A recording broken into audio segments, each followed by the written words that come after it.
Hello, hello, hello. I'm hoping that someone will jump in the chat, strictly for the sake of giving me a audio level check. Have ditched the phone, having replaced my busted webcam for a proper webcam.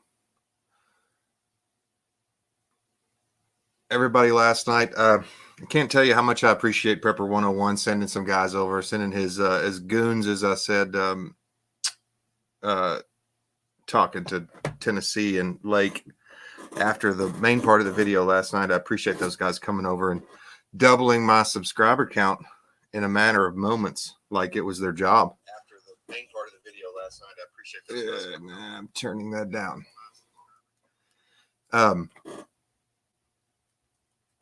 Up to 106 subscribers, which honestly I didn't ever know that I was due. And if I don't ever get much past that, that's totally fine with me as well too. I did have several people last night want me to actually do some things. I had trolls such as Arkansas Living telling me that I needed to do some stuff. So tonight I'm going to do some stuff, especially now that I've got my actual proper setup to do that with.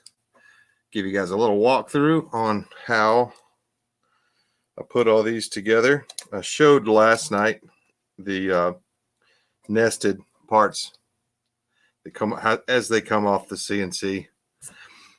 Rather than bore you with the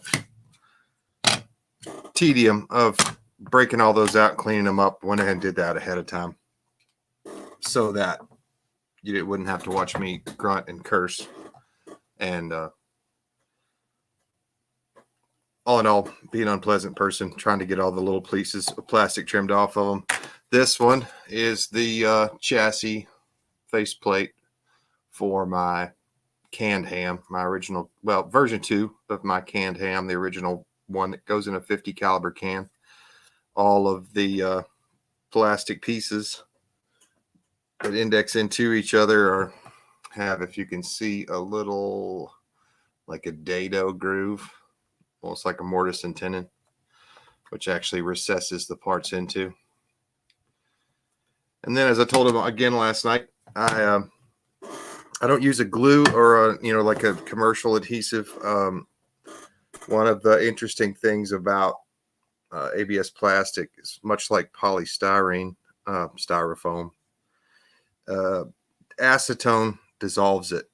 You can also use acetone with acrylic and Lexan to melt, dissolve the edge, two edges, butt them together. And as the acetone solvent dissipates and dries, it doesn't dry necessarily, but as it gasses out, all that's left is a hardened pool of Lexan or ABS plastic. I buy acetone by the gallon, and I'll take a little piece of scrap plastic such as this and just more or less whittle it into a pile, dissolve it in acetone, and use a little pipette to fill up all my gaps. And even with just doing that, it's plenty strong to stay together. But then I'll go back behind it again, and the closest allegory I could make would be to caulk the joints. I'll pipe a little bit more of this little acetone and ABS plastic slurry into the gaps and into the corners and into the cracks. And again, as it gasses out, it becomes one solid fused piece of plastic. So there are no glue joints to fail if you drop it. You can break it, but you have to be able to you'd have to do enough damage to it to actually break the plastic. So there are some other companies that make similar products that are CNC'd and drilled and countersunk and everything, and they're intended to be put together with screws. There's one and not being contrived, but the name escapes me. They have a product that's set up for the little Midland 15-watt GMRS radios. It's made out of HP UHMW, the white cutting board type material, textured white cutting board material, and there's absolutely nothing that you can do to glue that stuff to itself, which is why I got straight away from that. And there's also some products called like a King Starboard, which you can get up to 3/4 inch thick. It's basically an aerated version of ABS plastic, but we don't need any of that business. 1/4 inch ABS is strong, gives you the added bonus by design of being waterproof, water resistant. You know, if plastics are the main danger to all of our oceans and everything, that even if you did lose this in a tragic boating accident, your great grandkids might find it, and the chassis would be salvageable. So what I'll do initially, take all these pieces, not flood, but pipe a little of this acetone and ABS mix into the cracks, into where they are going to fit. Put them all together. I'll give them just a few minutes, like literally within about 2 minutes, it tacks up. It's strong. It's not cured by any stretch, but after about 2 minutes, typically, I mean, I can pick it up and move it. It's not like something like a E3000 epoxy or something that takes an hour to set. You know, if you've ever dealt with acetone from a standpoint of doing painting or using it to clean paintbrushes or clean up a surface before you know, for prep, it's gone as soon as it gets there. So that technically right now is somewhere between friction fit and actually glued together. I give them a couple extra thousandths in the lands that I CNC out for the parts to go into, so that I don't have to chamfer the edges and scrape and pick and poke to get them to fit. I just don't.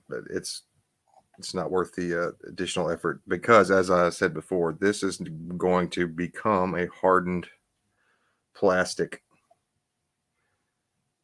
anyway. So that this acetone and ABS fills in all the cracks. It's hard as a rock, well, hard as acetone, or hard as ABS plastic. So there's no need for a lot of very precise fitting. I'm going to fill all of the low spots and all of the cracks with liquid plastic anyway. Let's see.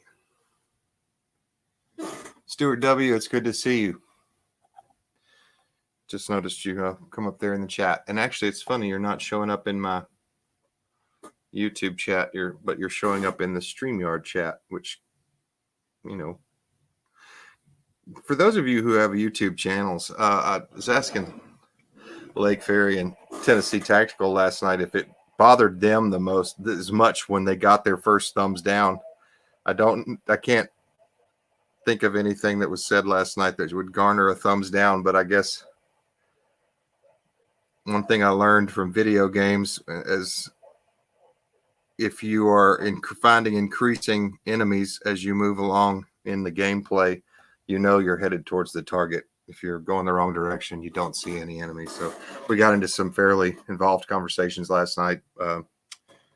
Backyards Prepping, Tennessee Tactical, Lake Ferry, and myself, with Arkansas Living chiming in from the Peanut Gallery pretty regularly from the chat to spur us on. Yeah, Stuart, I said earlier, I finally got my replacement $11 webcam and a powered USB bus so that I can do all of this overhead. And here in a little bit, if anybody shows up and decides they want to jump in, I will turn my camera around, but I've got my hair in curlers, so I didn't see the sense in looking ugly for the crowd tonight, if there is a crowd. So anyway, so that in just a few seconds, it's put together. It takes me about 25 minutes per chassis to machine them on the CNC. Maybe 30.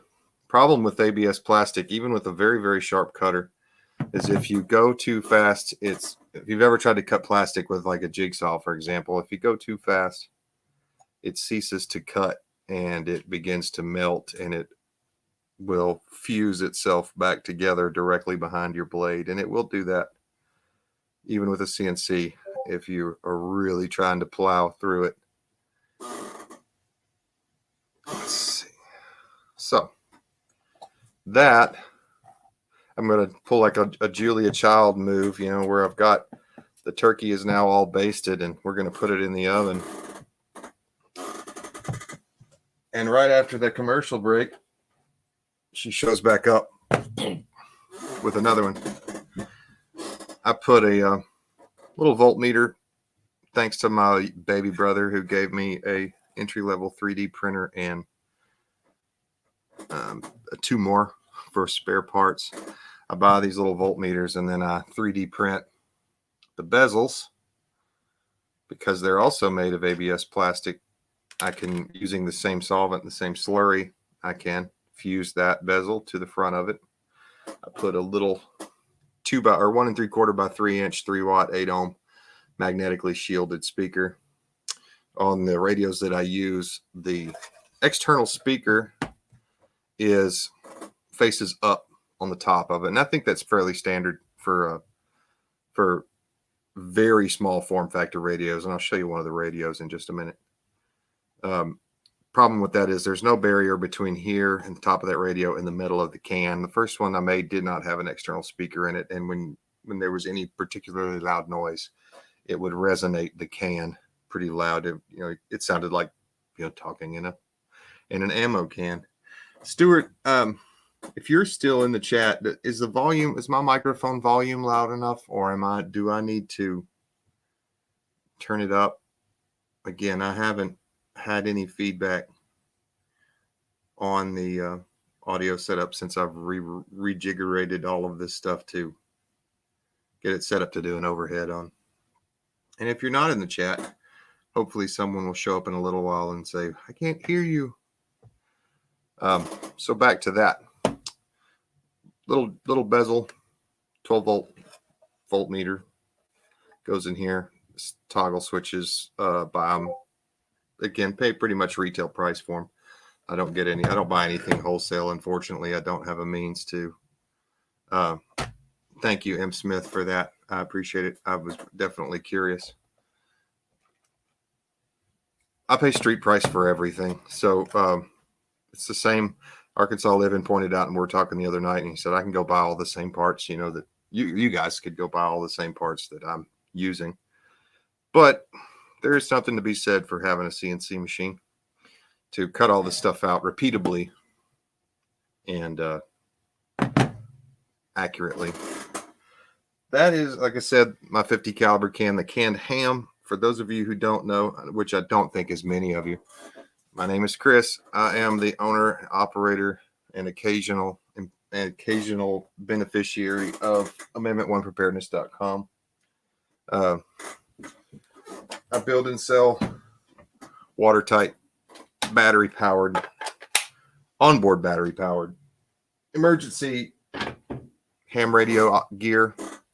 A lot of people will immediately ask, well, don't you have to have a license to have a ham radio? And yes, technically, you have to have a license to key up and talk. It is legal to listen to any channel that your radio will pick up. But you do have to have a license, at least at a technician's level, to be able to get a call sign and key up and talk. However, there is a clause in the FCC regulations that in the case of risks to life and limb, actual risk to your personal health, life and death, there are no consequences to those actions.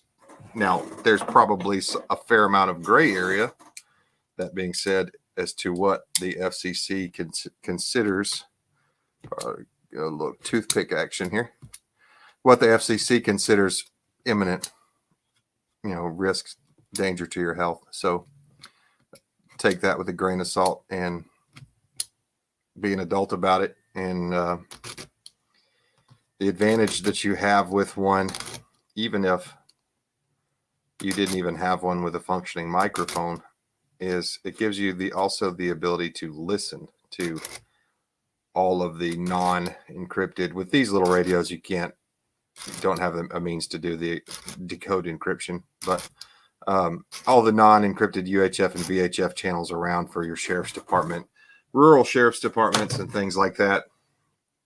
Like I know our county here, their dispatch is still an analog signal. Their actual officer to officer type communications is digital, but you have to know. Sometimes you can, if you got a buddy on the volunteer fire department, it seems like there's always somebody who has privy to the information frequencies and such that those break off. ABS plastic is much like a lot of polyethylene, polyethylene things. If you cut it at a 90-degree angle, it's very sharp. So I'll just usually take my super high-tech deburring tool, otherwise known as a unbranded Walmart box cutter with a sharp blade, and just clean up the edges. This, you'll see here in a little bit, radio mounts in this opening. This is actually a pocket where the antenna, owner's manual, microphone, power cables and stuff fit into. So I always try to clean that edge up because I don't want somebody ripping their hand open. I don't make near enough money on these things to avoid to be able to lawyer up. Again, so I print a little. I'm trying to keep these where you can see. I print the little bezels. My first successful use of Tinkercad was to design. Actually, it was Fusion 360. My first successful use of Fusion 360 in bringing something actually into tangible form. Made these little bezels in that CAD file form. And again, my baby brother magically appeared with a 3D printer, and my poor little $100 3D printer is running. If the shop lights are on, it is running. It takes about 18 minutes to print one of these little jewels. But I've been doing this at a pace, the fastest pace I can, for over a year, and I'm still on the first spool of ABS filament. So the dip makes the difference between buying $8 or $9 buying and then passing the cost on to the product's final cost of goods sold. $7 or $8 voltmeter that already has a little fancy bezel that snaps in and it's great. Or I can buy cheaper voltmeters, and I'll power one of those up here in a little bit to show you what they look like. Cheaper voltmeters and accommodate all of that stuff myself. When I get to this point, gluing 3-position barrier strip. These are available with either an ABS plastic or a nylon, almost like Bakelite, really nice high voltage material. Highest voltage I have in here is 12 volt DC, so I don't really need anything rated at 600 volts. So, and because they're made of ABS plastic, just like the chassis are made of ABS plastic, I don't have to drill any holes, and I don't have to use any screws or use any little nuts and bolts. And it is a total time saver. Put a little bit of schmoo on it. Put it where I need it. My brother thinks I should make a jig to make for accurate placement of these, but then I'll go around it and flood it again. And what it does with just the capillarity of it, this is actually very thin. I didn't have this nice shiny new white backboard, I would squirt it on there. It's not much thicker than water, so it will actually be a capillarity, kind of pull itself under. And then in 10 minutes, it'll take a really sharp chisel to take that off there. While those are working, I'll show you a couple of other things. This is the production version, the first giveaway that I did in conjunction with Bear Independent to benefit their charity. I tried to figure out a way to put a powered setup like this in a 30 caliber can. And they are a bit of a bear, no pun intended, to assemble, because there is a whole lot that has to go on in a very small space. When this is all completely assembled, this piece is actually fused to the chassis as well. So this all comes out of the can laterally in a cartridge. And there is also in that same space a 5 amp hour LiFePO4 lithium 12 volt battery. All of the electrical connections have to be made in here. External speaker wires have to be routed through here. Coaxial jumper cable has to be run from here to here to keep it in a very compact form factor. Super nice, so you can put a shoulder strap, take an old HK ring shoulder strap for a rifle case and clip it onto the D-rings on an ammo can that where the handles attach, and you actually throw it over a shoulder and go. You know, don't have to even tie up a hand to do it.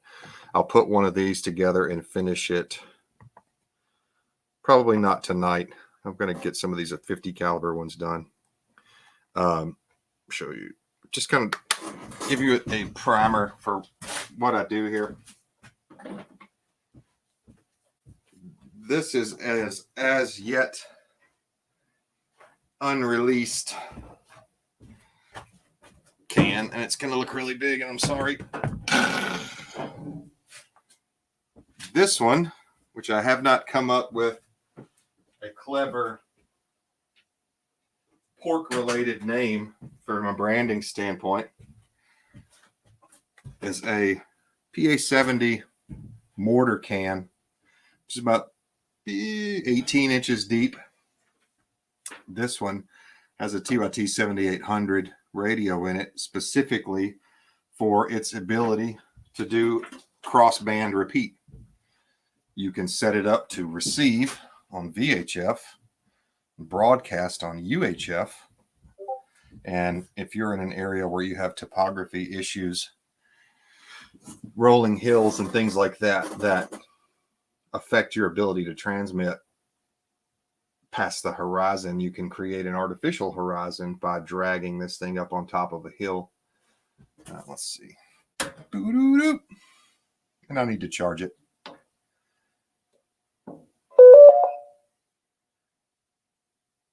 Drag it up on top of a hill. This monster deep pocket right here is intended to hold. Sorry. I thought I had this all set up and ready to go, guys. I'm sorry. It's intended to hold 3 10-watt solar panels. I haven't got these packaged for travel or padded or protected. But all of these drop in here. So you go where you're going to go, pull it out of the Jeep, pull it out the four-wheeler, set it up on the top of a hill, throw your antenna cable up over a tree, winch it up as high as you got it, turn it on. And now with your 5-watt handheld radios, all you have to do is be able to hit this antenna, and then it will turn around, rebroadcast your signal via 50-watt output to the other side of the hill. And as far as that goes, all the way to the horizon. That one's already sold to a guy who harasses me about them, but I will get some pictures of it once it's completely finished and get it on the website soon. Make them available for sale. This one, as Arkansas, sorry, this one's a mess. This one, as Arkansas Living called it, is the Mammer Jammer. And I'm in a process of finishing this one up. This was actually the one I was going to set up on the bench tonight and go through and hand wire and let you guys follow along. It's a Yaesu 7250D, digital and analog, UHF and VHF. Very, very, very nice radio. Much more of a gear snob type product. It has an external 12-volt port where you can charge another device. This one, as well as the repeater can, has an onboard fan, separate switch to turn that on and off. I got to work on my Vanna White skills. These 2 ports here. It's a speaker box binding post. The industry standard is, oh, now I'm going to feel like a goober. What are those things called? Anyway, there's a very proprietary polarized power connector that ham guys like to use, and they're very nice, and I don't have any problem with them. But from being geared towards preppers and prepping type budgets and things like that, I would personally rather be able to take this wire with a pocket knife, strip the ends off of it, jam them in here, tighten them up, and hook up power without having to have a proprietary plug that runs the risk of being broken. It will have, when it's all dressed out, 2 monstrous 15 amp hour batteries in it. These weigh 40 pounds. They're almost a crew served product. You don't want to entrust one poor guy for lugging a 40-pound radio around. But this is also not one that you're going to have on the fly. You're going to find a nice sheltered and protected space set up under some shade. You can hook solar panels here too to maintain your battery charge if you like, but this can does not have an onboard battery charger an onboard solar charge controller that the repeater can does. It's actually its own power plant as long as it's not cloudy and raining. So I'm going to move this one out of the way again.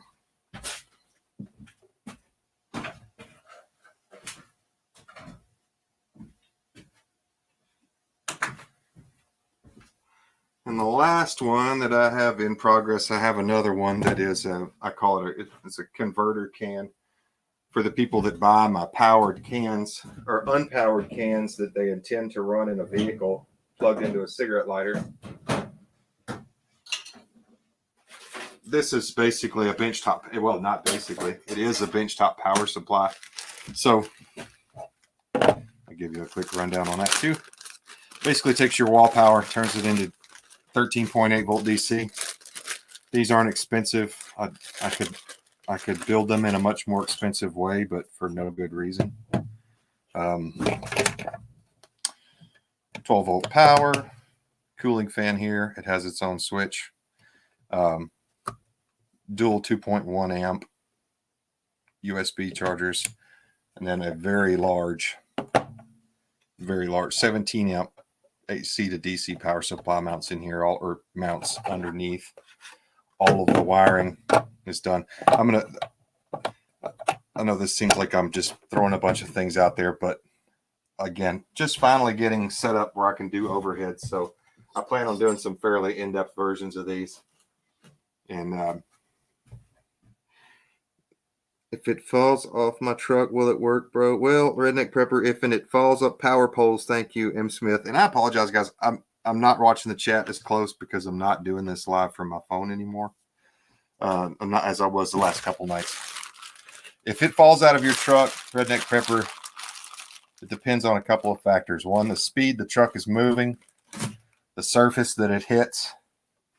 Part of the reason why I continue to use in most of my radios sealed lead acid or absorbed glass mat batteries is because if you bust them, they don't explode. Lithium batteries, if you do puncture one, they can and will explode. Look at poor CeeLo. It blew his Samsung blew up in his back pocket. So I use sealed lead acid batteries. I am about to get into building or sourcing some lithium battery packs. So I was gonna sit here and just kind of build some and ramble on. I don't know that anybody really is interested in watching an absolute play-by-play, but I'm just gonna leave it running and maybe turn a little music on in the background, build some radios. And if anybody wants to hang out, that's great. I will try my best to keep my eye on the chat out of the corner of my eye. But otherwise, I do appreciate y'all coming. And I'm just going to do some stuff. Who knows? Maybe Arkansas Living will show up when I'm finally doing some stuff, and he'll shut up. I mean, don't get me wrong, I love the guy. But sometimes he could really stand to go get some yonder.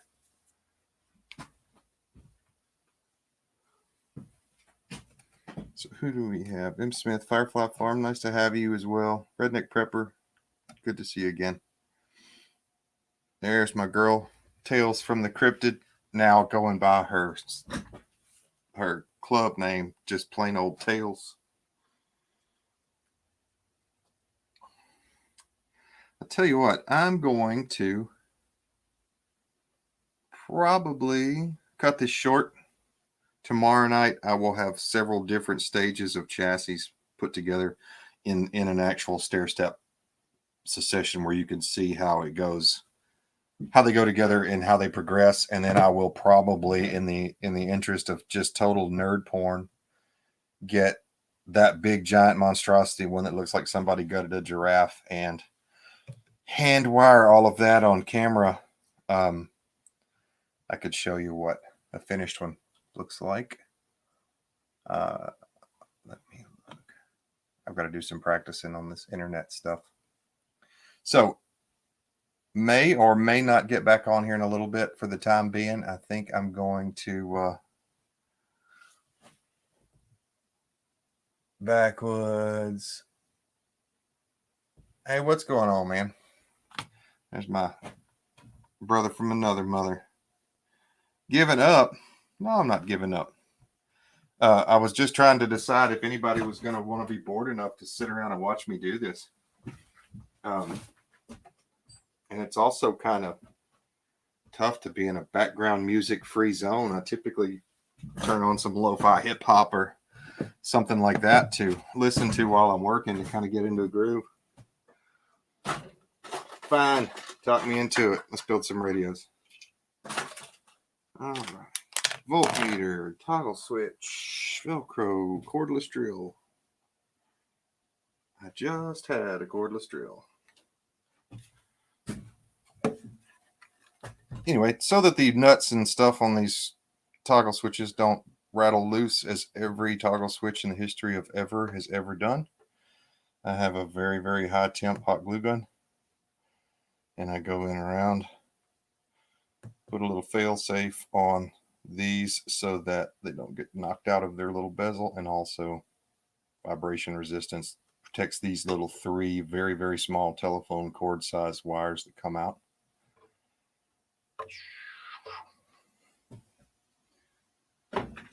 Turn it upside down so it doesn't run everywhere.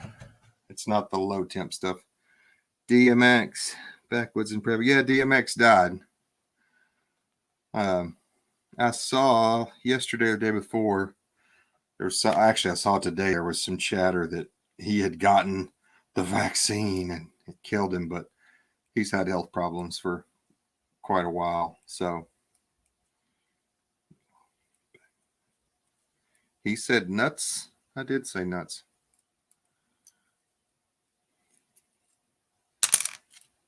The lost product. Good to see you. Nice to have you here. New faces. So I tried to set up my green screen, and I have this really funny and very classy yet fun-loving Golden Girls t-shirt on that I'm pretty proud of. But it had just enough of a color conflict that the green screen, if I sat in just the right position, it made my shirt disappear. And no, Billy, you couldn't see my titties, but it did make my head look like it was floating. So these are little waterproof teats that go on there. They do seal pretty well. A lot of the companies and people that make, and I'm not dogging on people that know more about this than me, so please don't infer that I am, that make these will take a very nice Pelican case, drill holes for the power poles that he reminded me of what they're called. And so they end up perforating a Pelican case, and you lose all your waterproofness. the way I do these is I try to make sure that no matter what, the can remains intact, period, so that I don't have to worry about a failure there causing problems down the road from moisture getting into the can. Ammo cans are such a great product to have. If you don't have them, buy a bunch of them. Now, nobody can afford to put ammo in them anymore, and that goes without saying. But hey, Tennessee, brother, good to see you popping in. I like to see the components, batteries, and radios. You want to see them all laid out? So, okay, no problem. This is my little, just a PC board voltmeter. Buy those bulk. Not as cheap as I'd like them to be, but I haven't had a single one of them fail, except if I have screwed it up. The battery packs that I build, I was actually working on some of these the other night when we were doing a live. I take two 5 amp hour SLA batteries, and these are dusty, sorry. Put them together at the seam with Gorilla Tape. I put two in my CNC files. I cut little plastic biscuits that I attach to the bottom of the batteries with Gorilla Tape, and this gap here straddles the hump in the bottom of an ammo can, so that when they're dropped in a can like this, they actually will adhere to the bottom of the can cleanly instead of all jack wobbled by that the negative recess in the back of the can that allows for the handle of the can it's sitting upon to clear. Radios, let me grab one.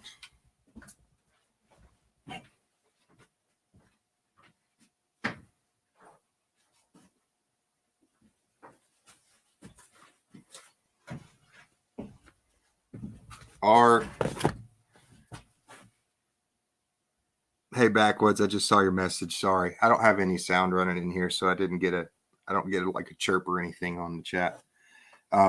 If the weather holds and I can get Mama squared away, yeah, I'm going to be over there. Just shoot me a message. Let me know what time. I'm sorry I didn't text you today. It's been a rough couple weeks at my house, but that's a story for another day.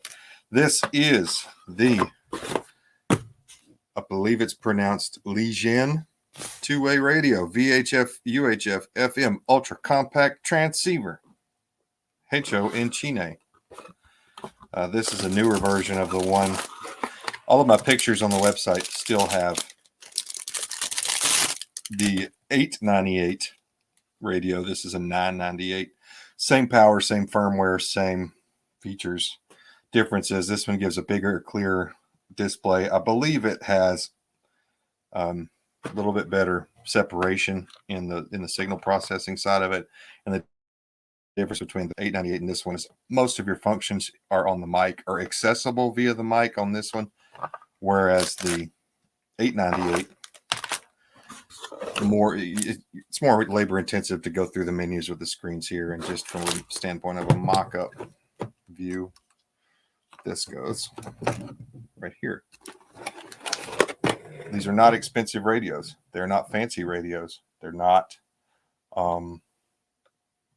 they're the nicest radio you can buy for about $70 retail. And again, like I said, I do pay retail. I have on a couple of occasions made some for custom modified this chassis to fit a particular radio for a customer, somebody that has, like, for example, a Kenwood VHF that they want to stick in one. I'll get the dimensions of the faceplate, drag and drop, shuffle all of these parts around to make them fit a customer's radio. Sorry for the cellophane noise here. And then I have these little 3-watt magnetically shielded speakers that rear mount here with 632 screws and nuts. A friend of mine who's a much higher up, I'm not 100% sure, doesn't have the highest ranking ham license there is, told me that I was probably leaving a lot of business on the table, leaving a lot of money on the table by sticking with cheaper gear like this, because in doing so, I'm not attracting the sure enough dyed-in-the-wool ham radio guys and marketing more towards preppers. But, you know, I'm a prepper too. I got little girls, and my wife hadn't worked in 4 years because we got little girls. And I know that for me and a lot of us in this community, and in anybody and that's actually has to work pretty hard for their money, I'd rather put out a product that works and works well enough that I would count on it to work when I needed it to.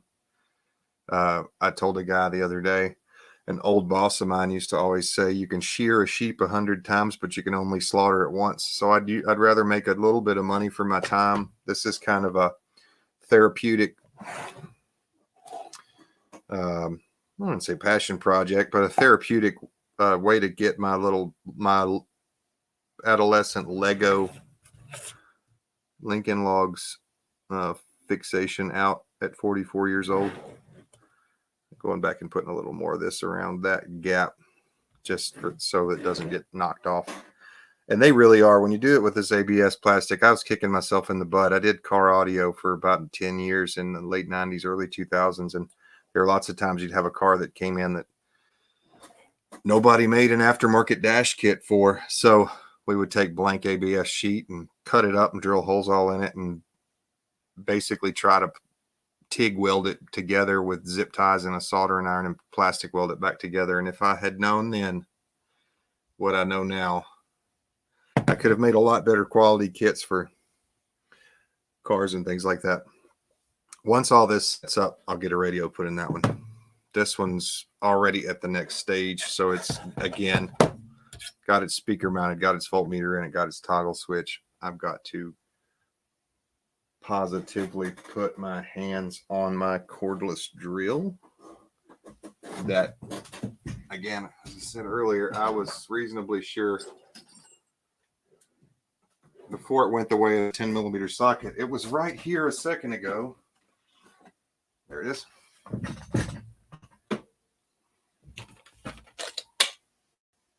Going out, cutting briefly back to my kind of philosophy on how I'm putting these together. The next tool that you see come out of the shadows here should be an indicator of where I fall. This is the cheapest cordless bit drill you can buy of any kind of name brand that has a removable battery, which doesn't seem like much until you have to plug your drill into the wall to charge it. I have nicer drills, but all I ever do on these, open those holes up so there's a little bit of slack, and then I'll drill holes either side of this. I tried for quite some time to figure out a way to utilize the factory mounting bracket, the little, everybody that's ever had a CB or a external graphic equalizer, the little C-shaped mounting bracket. I tried every single possible way to figure out a way to incorporate that and still make it be practical to use, and there just wasn't a good way, so I quit. So now I take Velcro, 4-inch wide Velcro,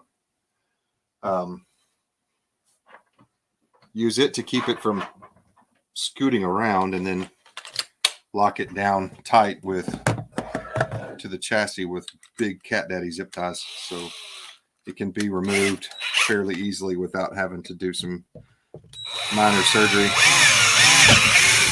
I don't know how to mute drill noises, so you're going to hear the unbridled power of a 12-volt Black & Decker cordless drill for a half second. Hey, Callie, if you teach me how can I get my money back and make my own, Miss Callie? Yes, I guess so. Oh, but you know what? I already spent that money. So, plus, if I let you make your own, your next door neighbor is going to be undercutting me and selling them for a third of the price using cheap, undocumented labor. If I know him as well as I think I know him.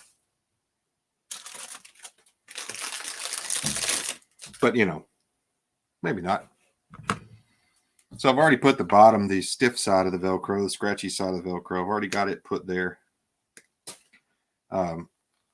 Just centered up on that little flat in the chassis.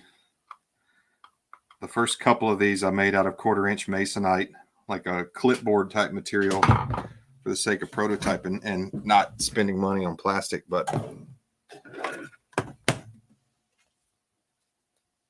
ABS is definitely a more long-term viable, although I really admit I do like the look of the little crummy wood, the cheap wood. It looks like something that you would see thrown into the glove box of an old Willis Jeep, which is cool. Here's a little pro tip. So you got a piece of Velcro here, you got a piece of Velcro here, but you got to get this through an opening before your Velcro hooks. If you take, it's like putting Formica down using wax paper. Put a barrier in, push this up to where you want it, the protrusion front, the reveal on the front edge. Hold it still, pull your paper out. Arkansas is going to be trying to figure out a way to do a video showing how to do that better, I bet. So grab the zip ties. You can tell from this angle, especially, just the Velcro doesn't keep it really sturdy. I mean, it's not going to fall out, but it doesn't, it wouldn't have a good feel for it. So when I drilled the 2 holes on the side there, run one through. If I can, there we go. Please, nobody make inappropriate references to trying to find a hole. If I know my crowd. Looks like I'm fixing to lose power. Storm. Redneck Prepper, please be safe. I'm not sure where you're located, but if you lose power and we don't, we'll be here when you get power back. And if I lose power and you don't, just be secure in the knowledge that I pretty much got high ground and I don't have to worry about flash floods. So I'll take 2 zip ties, run around there, take this one and freaking come along it down. Now it's in there. And I don't have to have holes here that index here and then a bracket here that index here or any of those things.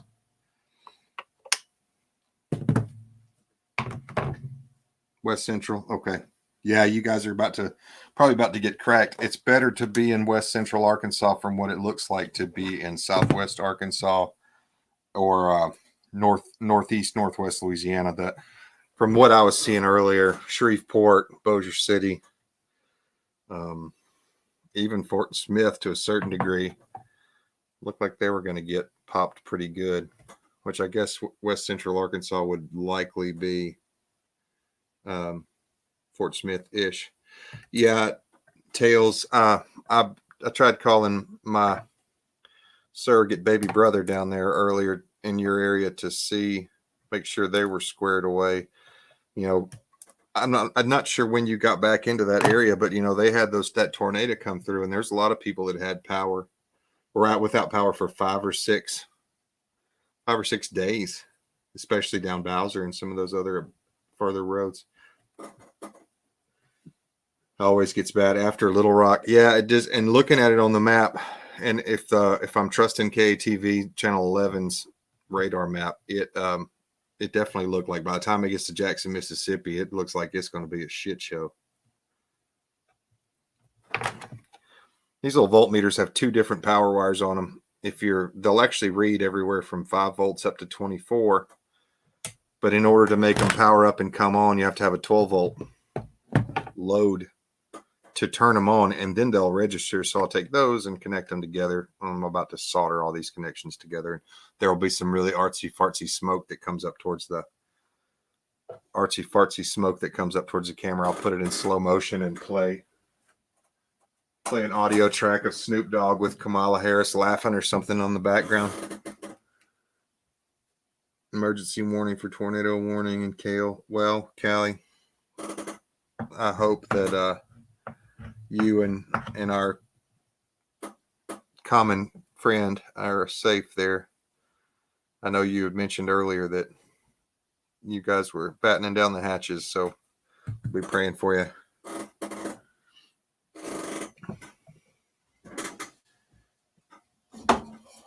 And because I'm a jerk, kind of, And because these things are kind of user serviceable, but they're kind of not user serviceable, I just use a black primary wire for the power wires that come from the switch to the connectors here. There's no way to hook them up backwards. Yeah.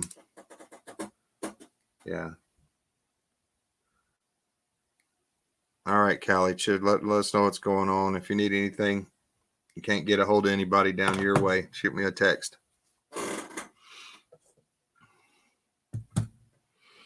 What was I saying? I need to set my phone where I can actually see it. I'm backwoods and prepping a what's it looking like on your side of our little corner of the world? I'm starting to hear some thunder in and for anybody who works for OSHA, yeah, I totally have like a fume removal system going on in here. What I'm starting to hear some thunder and stuff picking up over here backwoods. I didn't know if you're if what it looked like in on your side of the hill over there. Okay, I'm going outside to look for the tornado. Tails, you guys got a warning down there too?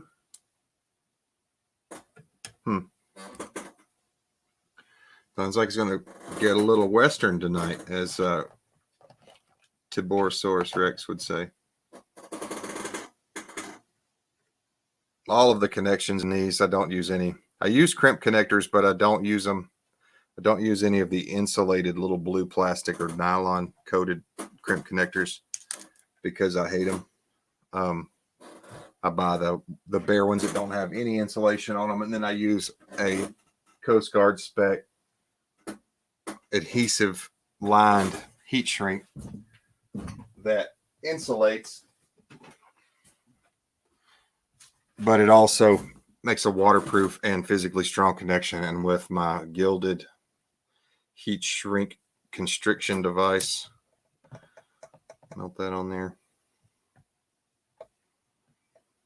A lot of people ask standard if I had an FAQ, a lot of people will say, how far can you talk on one of these radios? And for anybody in here that has some UHF, VHF ham radio background, I don't want to bore anybody with the minutia of it, but with a VHF and UHF radio in a clear line of sight. So for example, you're standing on one end of a mile-long sandy beach and somebody's standing on the other end of a mile-long sandy beach. And if you can see with telescopic binocular vision, even so much as the antenna of their radio at the horizon, which, you know, you couldn't see with the naked eye anyway, but if you could theoretically see them at that distance, you could talk to them. A lot of people will say, well, I want to be able to talk to my cousin. I live in Tennessee. I want to talk to my cousin in Boston.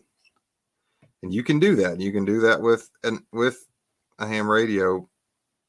But the cost of admission barrier to entry is significantly higher. You have to get into HF radios. Fixing to come into Camden? ? Thundering pretty good. Yeah, backwoods. Like I said, I'm hearing it.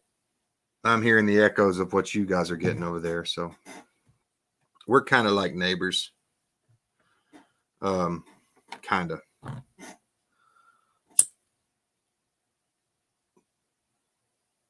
Sorry. Now that the weather report's over. HF radios, you can talk a whole lot farther. Now, the cool thing with one of these is with a 25 watt radio in a small enough setup that you can actually carry it with you.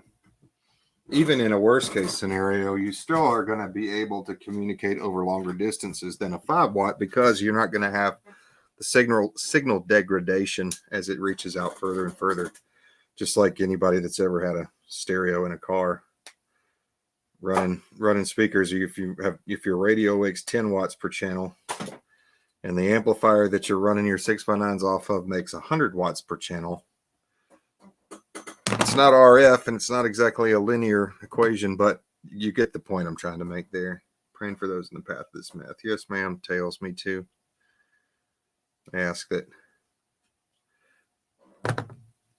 that can be have a hedge of safety planted around them. Crickets and frogs, no sirens. Good. Okay. What I'm going to do, since we're already into this project, I'm going to get this one basically completely ready to ship. And that's going to be, I'm going to call it for the night. I've got to get my CNC running on cutting some more chassis, and there ain't nan noise canceling microphone on the planet that I could carry on a conversational level speech while that thing's running. So I'm going to get this one ready to go, give you a rundown of it, show you how it works, and then we're going to call it. And that is, Lord willing, and the creek don't rise if the weather holds out. We live in an area with very well worn in cable TV and internet infrastructure. The cable system here was neglected and unused. Basically, I don't even know that you could get cable for about 25 years. So every foot of cable, overhead cable, not underground, in this town was dry rotted and cracked. And for quite some time, as we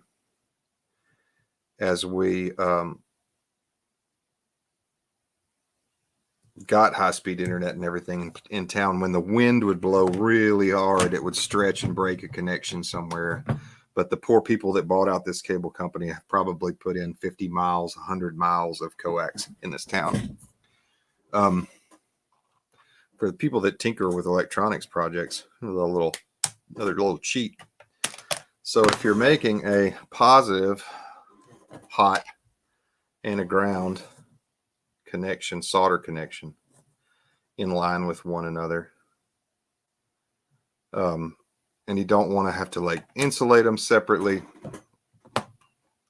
to protect them from shorting, what you can do is, I'll show you. So let's say this is our hot wire, this is our negative wire. And I hope my camera's not backwards, and I hope you can see that. So hold on. There's hot wire and negative wire. I'll do this again.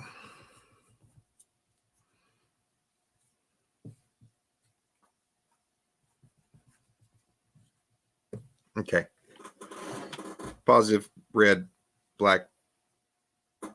If your stripped wire is here, this is not going to be drawn to scale. I'm probably going to end up shooting myself in the butt for trying to explain this. Stripped wire, you strip your positive wire back, say for example, a 1/2 inch away. Your ground wire, strip it further down the leg. And what I'm talking about here is if you're dealing with a 2-conductor zip wire like this, so you've got a hot and a ground, strip your negative a little further down. When you're splicing your new wires on, do the exact opposite and split the hot, make the hot the long one. I'll show you this in the real world in just a second. Make your solder joints here. And as long as this insulation, and there's some overlap here, especially in low voltage DC, such as in right here, I can put this where you can see it. If you notice, the hot and the ground are staggered from each other. If I mash this together, they cannot touch. They can't short, can't pop a fuse. Yeah, I could mangle it. I could jack around with it enough to make them short, providing the solder joint didn't just break. But again, then you take your nice adhesive lined 3M heat shrink, which is just adhesive lined enough that it makes it a pain to get on a wire. I am not an electrical inspector, but I know from 25 years of building Navy boats and things like that this works. Slide it up enough to cover your whole joint, not that joint, and put a good shrink on it. And the really good heat shrink, you can actually tell what's going on inside there. So if you can see there's a little node here, which is where my two hots are connected. There's also a little wart right there, which is the solder joint for the 2 grounds. But there's a gap in between them. Like it's basically an indestructible, unfallible solder joint, but it doesn't give you, you don't end up with these two giant insulated deals here. Also do the same thing with butt connectors. I'll stagger butt connectors so that if I put tape over them, there's not a big clump in the middle of the wire. Zip ties.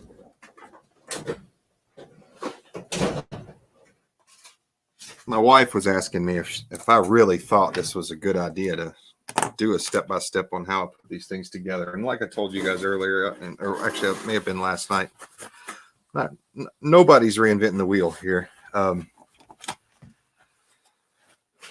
do take pretty great pride in the appearance and quality of the way I do it. And that just comes from having a career in building boats for the U.S. military, for a contractor for the U.S. military, and the extremely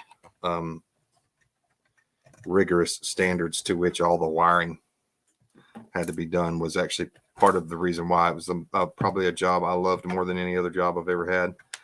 And then they started cutting defense spending, and then all the Army contracts got canceled, and then I got back into restaurants, so and breathalyzers and car stereos. So this is where it'll get. This is where the people will either like be, it will fall into one of those oddly satisfying YouTube video niches, or it will just bore everybody right to tears. Typically in a Navy boat, all of the wires in here would have about a 3 or 4 inch service loop built into them. So in other words, these power wires, which yes, these are positive power wires, but everybody knows their power because they go straight to that switch and that's all they do. In a boat, these would be wired in such a way where there would be a loop here, so that if this crimp connector ring terminal here fails and you had to repair it, replace it, you could cut it off, pull some slack out, strip your wire back, put a new wire on, and go. But the way I put these together, there's pretty much no, you don't want to jinx yourself and say there's no way they can fail, but within reason, given the fact that none of these points, this part can't move any farther from this part than it is right now, by the way these are designed, I'll actually only usually give myself about 1/4 inch of cushion. I treated myself to some nice new fancy strippers the other day because I have absolutely totaled out a pair of snap-ons that I've had for about 30 years. I think that's an awesome job. I'm retired electric at 45 years. Good deal, redneck. Crimps do suck, and that's why I don't use the plastic ones. The ones with the vinyl, the ones with the clear vinyl insulation on them aren't so bad, but you have to use those goofy Walmart style crimpers that have the funny little, where's my marker? The jaws look like this with the crimp being made in the middle. It squishes the crimp into an ovoid shape, and I hate them.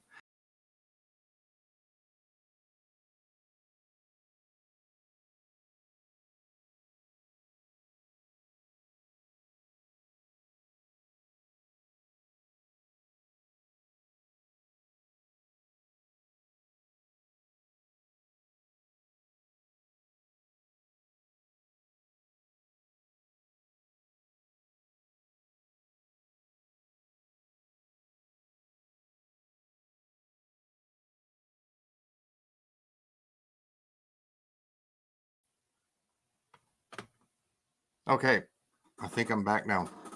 This is what happens when you leave your mouse, wireless mouse, in the fray.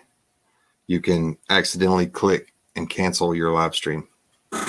So only buy the uninsulated little 16 to 18 gauge crimps. I only use crimpers intended for non-insulated connectors. Put some stank on them, and then again use this adhesive heat shrink to lock them in together, especially on really small wires. I'll show you that in a minute too. Now, Redneck Prepper, I didn't lose power. I lost control of my mouse. I bumped it or something, and they can't stop me. They can only hope to contain me, like Michael Jordan.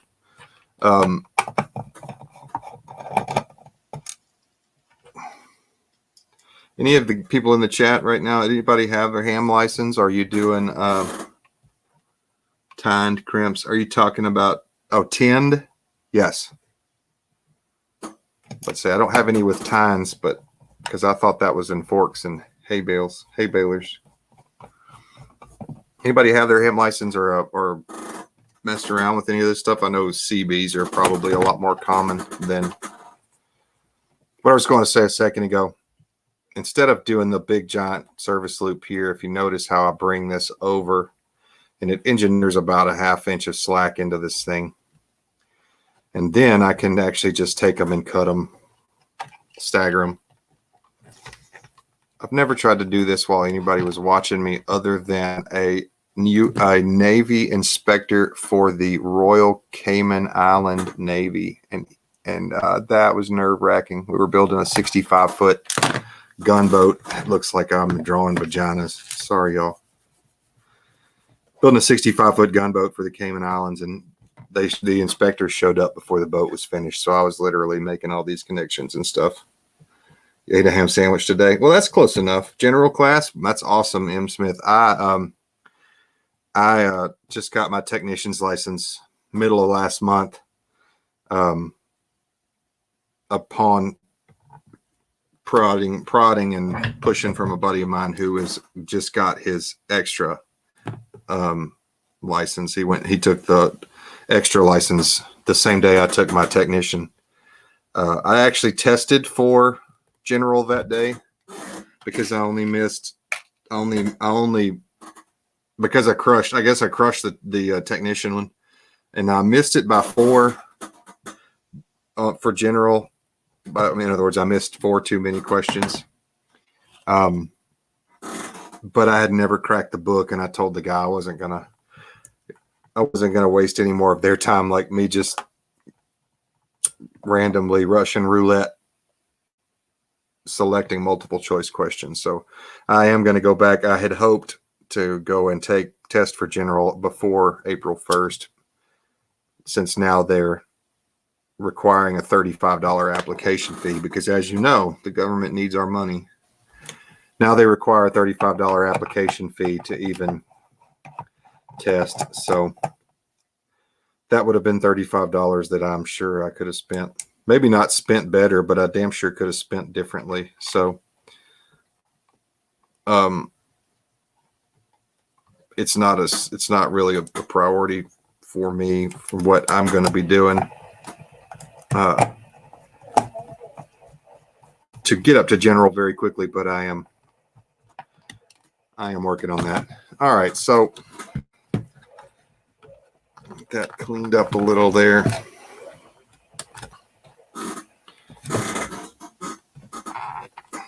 There's a lot of things I do to these that it's kind of not gilding the lily, but I do them kind of unnecessarily complicate them for myself. Like this one, for example, I'll cut a lot more overhang off of it because this is about an 18 gauge wire, I believe.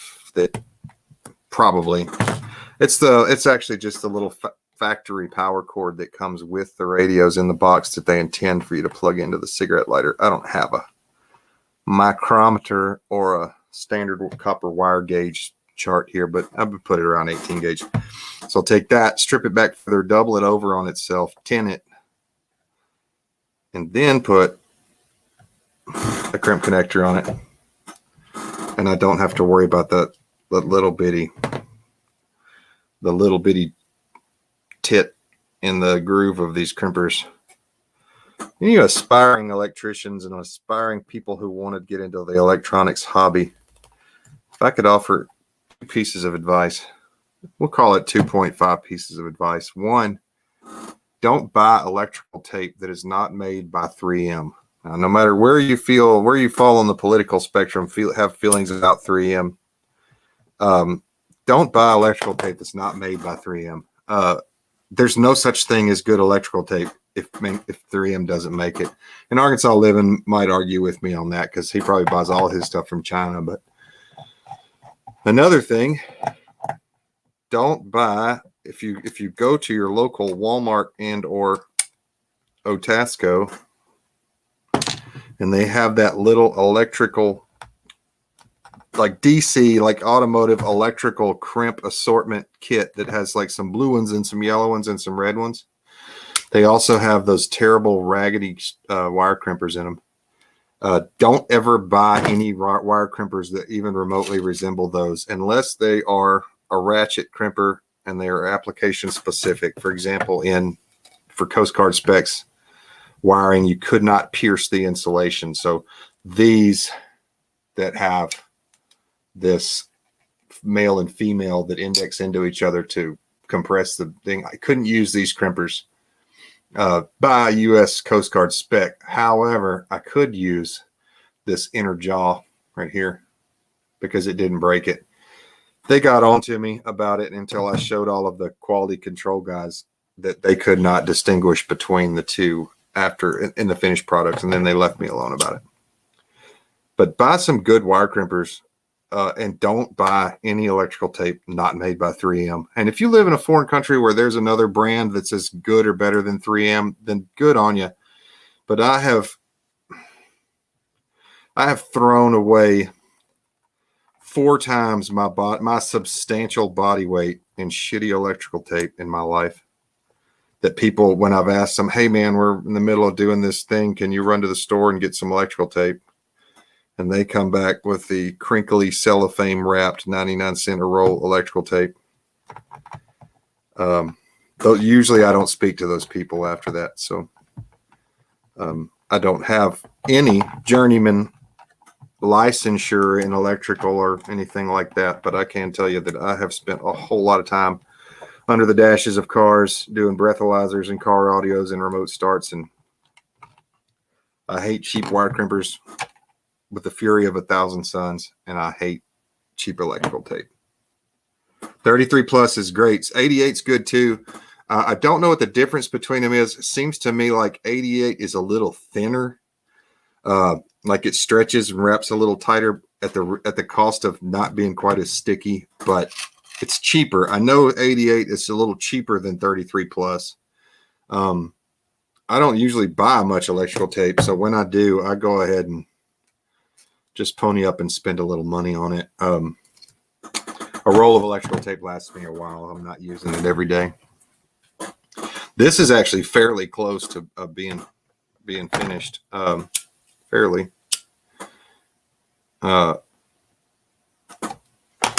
Just show you another couple of things where I wouldn't say I've cut corners necessarily, but I have found ways to lower the cost of goods sold so that I can sell them cheaper. I CNC machine this little groove, if the camera's picking it up, that little divot where my finger is into the back of that flat. And I take a nice round bastard file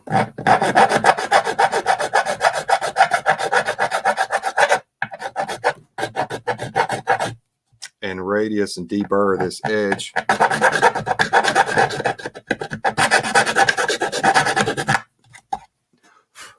To create a place for a strain relief.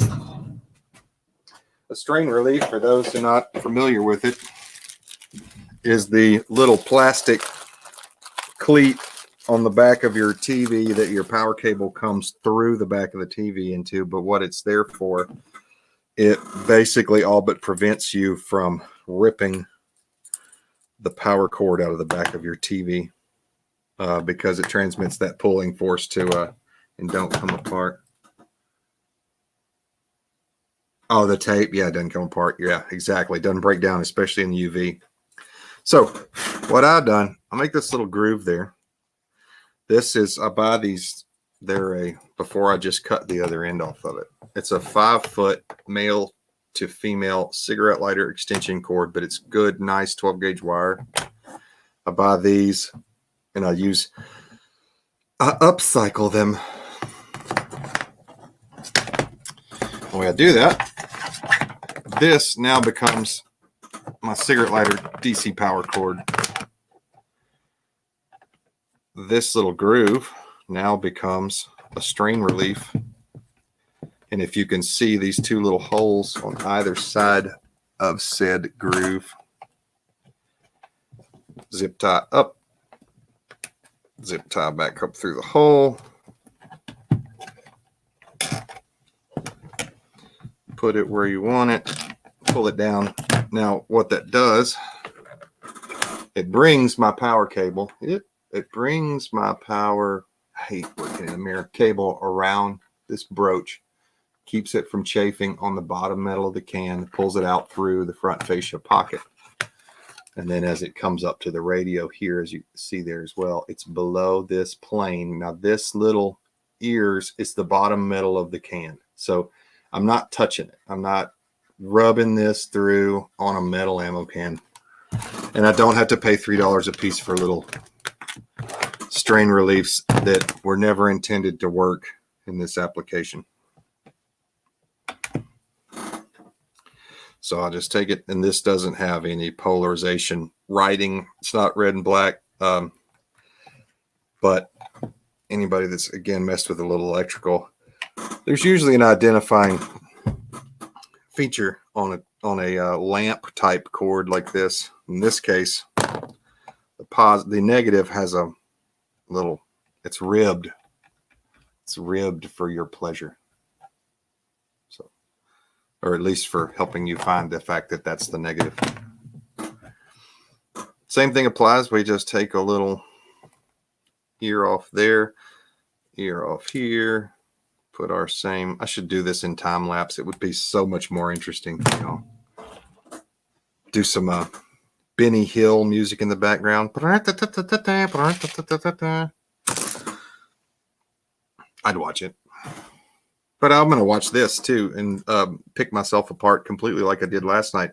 I don't know if anybody was in here last night that is in here tonight. And that's only because I have not been paying super special attention to the names in the chat as I'm trying to get these done so I can get my CNC machine fired up. But I started to tell a story, and I was so taken aback by the flood of love from Prepping 101's channel that I completely lost track of my story that I was telling. And I even had people in the chat trying to ask me to finish the story, and I was so flabbergasted by everybody that showed up and was checking in that I didn't even know what they were talking about. Well, it was a little verklempt. We were talking about masks and all those sorts of things, which I'm not going to get into, at least but I'm not going to get into it before the intermission.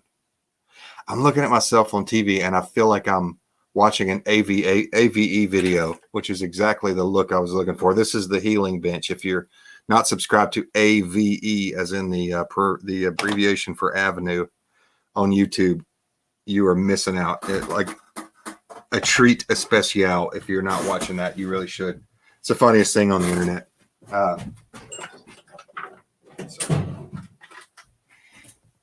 So these are my two power wires that come in.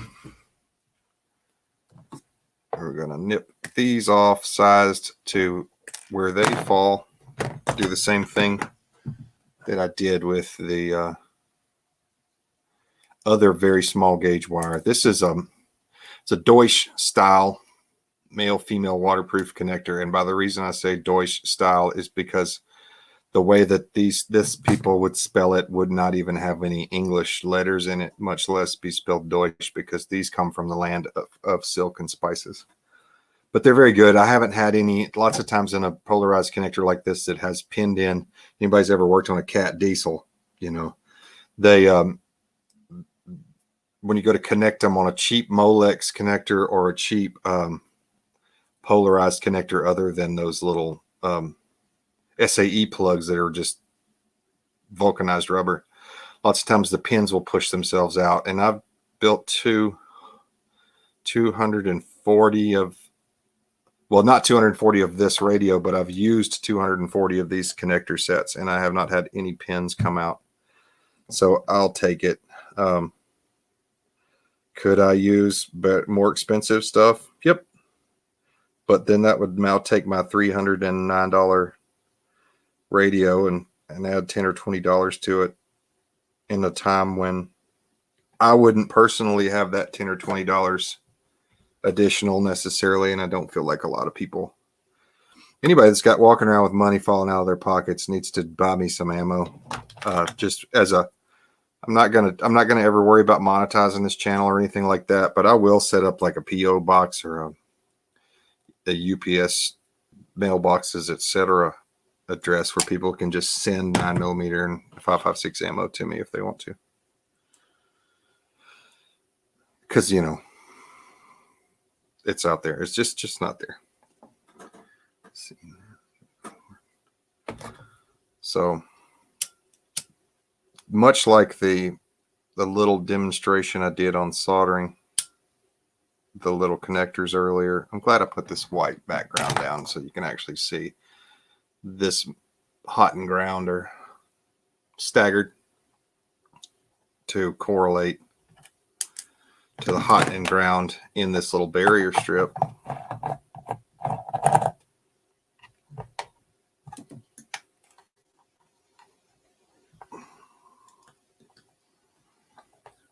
Well, Redneck Prepper, if you're a retired electrician, then this is all kindergarten level to you. But I was telling my wife, she didn't know me when I built boats, but when I was kind of in a place in my life where I was trying to figure out the next right career step, she asked me what the job that I had that I loved the most, in my adult life was. And I didn't love the job the most when I was building the boats because I worked for a contractor and we were always on eggshells. All the company guys hated us because we made 3 times as much money as them. But as far as the work goes, the meticulous, I love sitting in a console of a $4 million boat with 10 miles of wire all converging into a little 3-foot square area and loved having to figure out a way to sort that stuff out, make it where it's maintainable and make it where it's presentable. So that's why I've kind of used this as my outlet for that.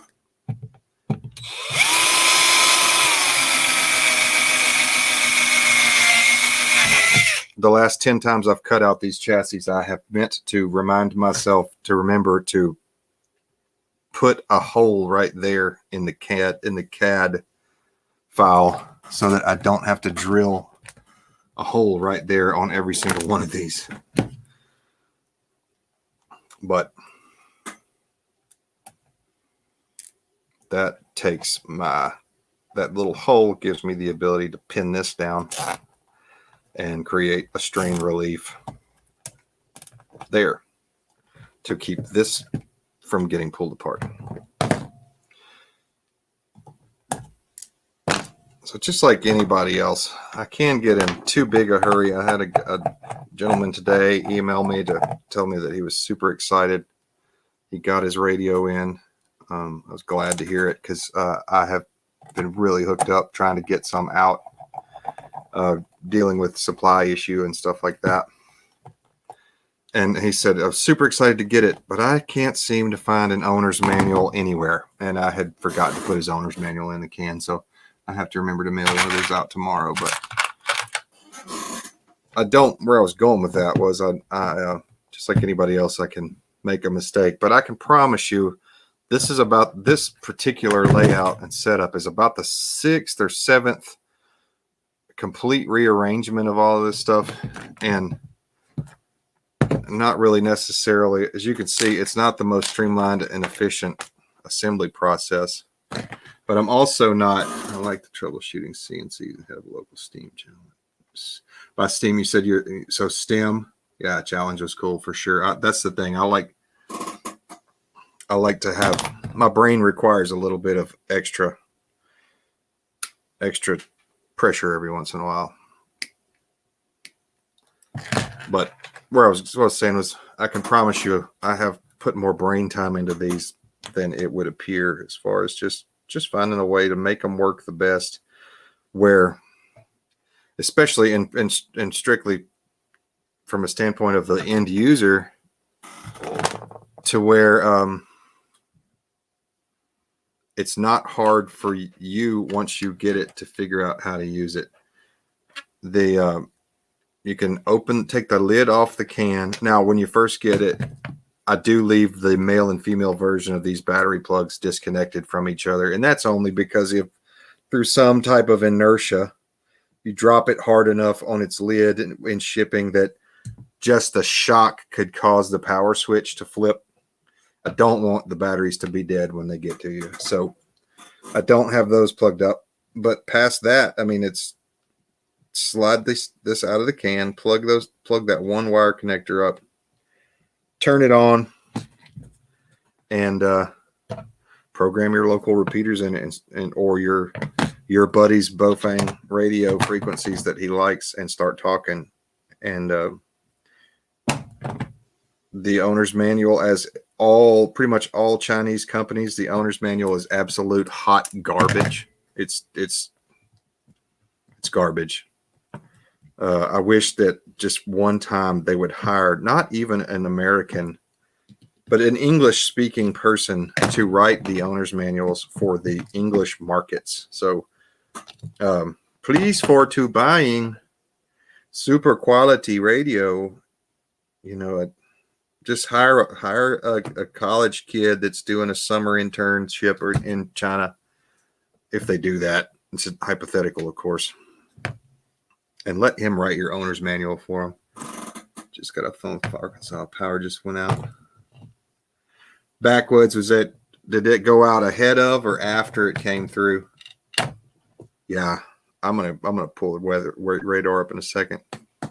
Another thing that I don't cheap out on, I could buy the little 1/8" mono plugs, like a mono headphone cable to plug in, just cut the end off of it.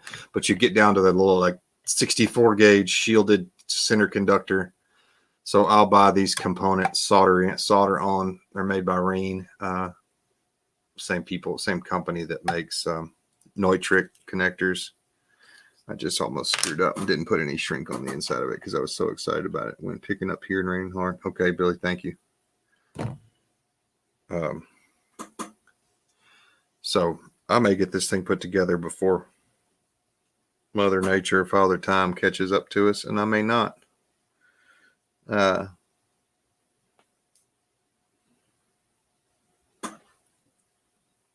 was I saying? Oh, I solder up all my own little speaker connectors for the external speakers instead of buying a crummy little plastic prone to fatigue and cracking case deal. These are all stainless and they're nice. It sounds funny, but I spend more money on this plug per piece than I do for the speaker that it plugs into. But I hate crummy jacks, bro. It's right up there with cheap electrical tape.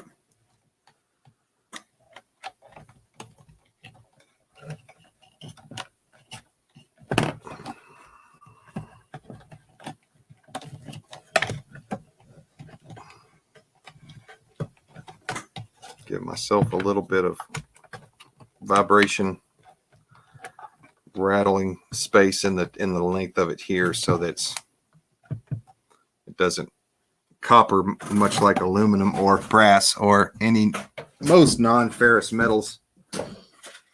Work hardens. If you need to break an aluminum rod in half, just bend it back and forth enough times and it'll break. Copper and brass are the same way. So copper wire is the same way. A little 1/16 of an inch jiggling back and forth over time and it will break.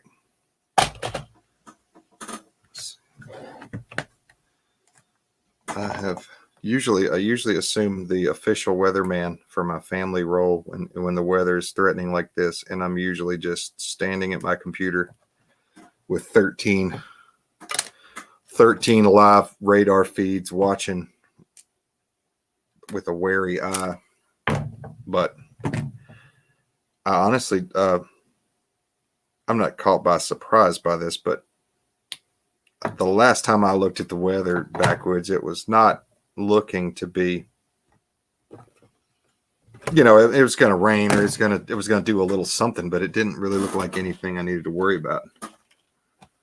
Redneck Prepper, thanks for stopping by, man. I appreciate you checking in. This will be finished in about 5 seconds, and then we can all get off here. I am going to pull up NOAA and look, see what the Oceanographic Agency has to say about the weather. Took some meteorology classes in college as an elective. I can usually fare pretty well picking apart a raw radar image. I wanted to be a weather girl, but I just didn't have the legs for it. They're long, but not shapely. So what I just did there is, again, I don't use female spades. I solder and heat shrink all the connections, so don't ever have to worry about this thing corroding or falling off and breaking. So it doesn't look like it's complete necessarily. It is for the most part. The only thing I have to do now is ow. You're welcome. Here's a laugh for everybody. That's fine. I'm going to bleed, but that's fine. It's whatever. Put this in there and we can actually finish this one up. I get these cables made for me because I don't have time to sit with coax crimpers and strippers and solder pins and all of that stuff, do it myself. So I just buy them. A very nice cable, made by a company called WiFiExpert.com. Available in any length you want within reason. What this does is gives me the ability to extend the antenna cable from the back of the radio to the outside of the can, where you don't actually. A lot of people with ham go boxes, they will either have a little stub antenna cable like this, a bulkhead fitting pass-through deal, or they'll just have where the rear of the radio is fairly easily accessible, where they can get an antenna on it pretty easily. But again, it's just my not a pet peeve. It's just like a thing with me. I just want it to be able to pick it up and use it and not have to do a whole lot. Fire a little zippy tie in there. What I'm not going to do for the sake of this video is do the super boring part of affixing these batteries into the bottom of the can, anything like that. But what I can show you is, through the miracle of science and chemistry and grit, determination, an American way, this all goes into the can like this. It's hard to see, but it fits in its own footprint. Nothing's plugged in. Ta-da! 25-watt radio. And that is a canned ham. Available at all fine sporting goods retailers, made by Amendment1Preparedness.com. My name's Chris. Backwoods, Redneck Tales. I appreciate you stopping in here. It's now 12:30 in the AM on Saturday. I'm going to put this one in the can, and maybe tomorrow night we'll either tackle one of the little bitty shoehorn 30 cal can ones, or we'll tackle the giant 40 millimeter can one. So, Backwoods, you have a good night. Be safe. If y'all get into any trouble, you know how to get in touch with me, okay? Other than that, so that's that. It's drops in a 50 can. Everything closes up tight. The power cable, upon being, I'll give you this is a very quick. So the power cable goes in here, and the owner's manual goes in here, and the microphone goes in here. And there really is this much room. It's not just like a magician throwing stuff out of the bottom of the thing. These are a dual band VHF, UHF roll-up J-pole antenna made by N9TAX.com. This guy makes really great little antennas. Makes them in his own shop. Each one of them serialized. I think last I read, he's made and sold 18,000 of them. I pay a lot of money for them, honestly, as far as antennas go, but they're just great antennas. They work really well. It's actually the antenna I have on my shop, like on my barn right now. I have this antenna hooked to my radio, and I can hit repeaters that are 38 miles away as clear as a bell, whereas I couldn't with what I thought was a really nice magnet mount. So that's that. This has been another day in the life of a guy who makes ham radios and ammo cans. I appreciate y'all coming in. Love you. Shalom. Blessings. Be safe tonight. Good night.